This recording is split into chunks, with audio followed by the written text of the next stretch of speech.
ஒரு நாள் வேலை செஞ்சுட்டு வந்தால் 9 நாள் பத்துக்கிறான். ஃபுல் டயர்டாக இருக்குது. எங்கே போயிட்டு வந்தீங்க? கோயம்புத்தூர். ஏன்னா கோயம்புத்தூர் பசிபிக் கடலுக்கு அந்த பக்கம் இருக்குது. போகிறது காரு, ஏசி, டிரைவரு, இல்லை செல்ஃப் டிரைவு, ஆட்டோமேட்டிக்கு, நல்ல காரு. இதில் போயிட்டு அவ்வளோ அழுப்பு. வீட்டுக்கு வந்து நீங்களாம் ட்ராவல் பண்ணால் தெரியும். கூட்டு போன்னு தான் சொல்கிறாங்க வீட்டில் இருக்கிறவங்க. எங்கே போனாலும் கூட்டு போங்க. நாம தான் கேட்கறது இல்லை.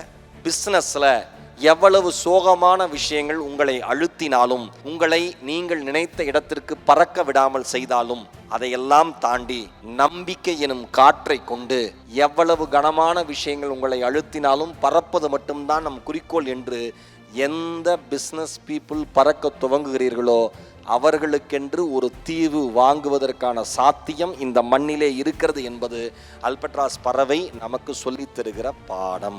எல்லாமே சாத்தியம், எதுவும் சாத்தியம். மனிதன் நினைத்தால் முடியாதது எதுவும் இல்லை. நினைத்து கொள்ளுங்கள், வாழ்வதற்காக பிறந்தோம், அடுத்தவர்களை வாழ வைக்கவும் பிறந்தோம். இந்த மாதிரி பிசினஸ் டிப்ஸை உடனடியாக தெரிஞ்சுக்கணுமா? அப்போ டக்குன்னு ரிச்னஸ் கிரியேட்டர் பேஜை சப்ஸ்கிரைப் பண்ணி மறக்காம பெல் ஐக்கானை கிளிக் பண்ணிருங்க.